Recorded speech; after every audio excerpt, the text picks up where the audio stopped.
लाहौर के इलाके इचरा में मां के हाथों 3 बच्चों के कत्ल की वारदात की तफ्तीश जारी है। बच्चों को कत्ल करने के बाद मुलजिमा रिदा की घर से बाहर जाने की क्लोज सर्किट फुटेज सामने आ गई। मजीद जानते हैं डॉन न्यूज़ के नुमाइंदे वसीम रियाज से। वसीम, अपडेट कीजिएगा।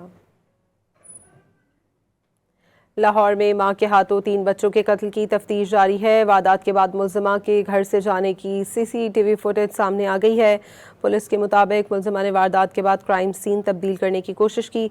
वसीम रियाज से राब्ता बहाल हुआ है। जी वसीम, बताइएगा। जी देखिए, इचरा का ये इलाका है जहाँ गुज़श्ता रोज ये जिसकी तफ्तीश की गई तो फिर हैरानकुन इंकशाफात सामने आए, क्योंकि बच्चों के कत्ल में मां है जो मुलविस निकली।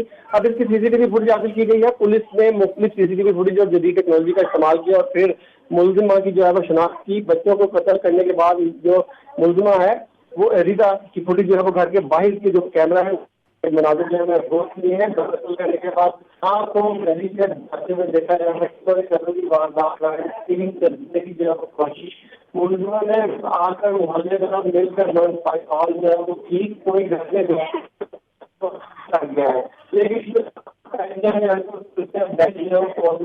के हवाले करके जो इलाके के जी। बहुत शुक्रिया वसीम रियाज।